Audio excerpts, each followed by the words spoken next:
Hello guys, welcome back to the video.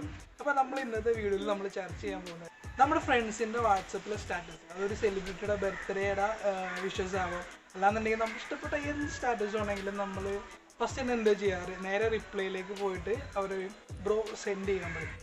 അല്ലാന്നുണ്ടെങ്കിൽ ചില ആൾക്കാർ ചെയ്യും, തേർഡ് പാർട്ടി ആപ്ലിക്കേഷൻസ് ഡൗൺലോഡ് ചെയ്തിട്ട് നമുക്ക് ഈ വാട്സപ്പ് സ്റ്റാറ്റസുകൾ നമുക്ക് സേവ് ചെയ്യാനുള്ള ഒരു ഓപ്ഷൻ ഉണ്ട്. പക്ഷേ ഈ തേർഡ് പാർട്ടി ആപ്ലിക്കേഷൻസ് ഡൗൺലോഡ് ചെയ്യുമ്പോഴുള്ള പ്രശ്നം എന്താണെന്ന് വെച്ചിട്ടുണ്ടെങ്കിൽ നമ്മുടെ പ്രൈവസിനെ തന്നെ ബാധിക്കും. ചിലപ്പോൾ നമ്മുടെ വാട്സപ്പ് വരെ ഹാക്ക് ചെയ്യപ്പെട്ട് പോകും.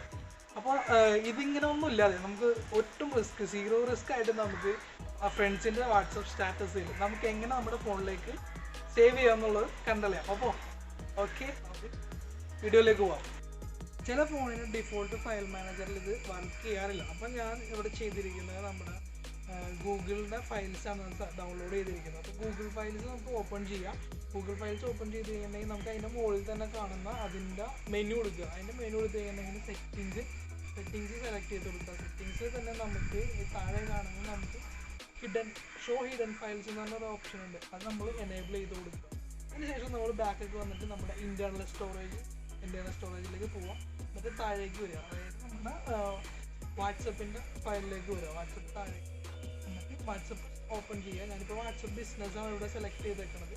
അതിനുശേഷം നമ്മൾ ഇതിൻ്റെ തന്നെ മീഡിയ സ്റ്റോറേജിലേക്ക് പോകാം, മീഡിയ ഫയൽസിലേക്ക് പോകാം. മുകളിൽ തന്നെ നമുക്ക് സ്റ്റാറ്റസിൻ്റെ ഫയൽ കാണാൻ പറ്റും, ഫോൾഡർ കാണാൻ പറ്റും.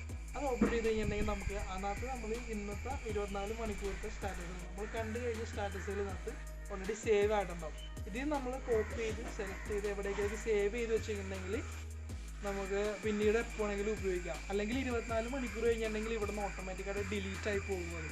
അപ്പോൾ നമ്മളത് വേറെ എവിടെയെങ്കിലും സേവ് ചെയ്ത് വയ്ക്കും. ഈ ഒരു ഓപ്ഷൻ നമ്മുടെ ഫ്രണ്ട്സിലെ മിക്ക ആൾക്കാർക്കും ഇപ്പോൾ ഈ വീഡിയോ കാണുന്ന മിക്കവർക്കും നമുക്ക് അറിയാൻ പറ്റും. പക്ഷേ ഇതും ഇപ്പോഴും അറിയാത്ത ആൾക്കാരെ ഇപ്പോഴും ഉണ്ട്. കാരണം എൻ്റെ സ്റ്റാറ്റസുകൾ മിക്ക ആൾക്കാരും സെൻഡ് ചെയ്യാൻ പറഞ്ഞിട്ട് എനിക്ക് റിക്വസ്റ്റ് ചെയ്താറുണ്ട്. അപ്പോൾ അതുകൊണ്ട് തന്നെയാണ് ഞാനൊരു വീഡിയോ ഇടാൻ മെയിനായിട്ടുള്ള കാരണം തന്നെ.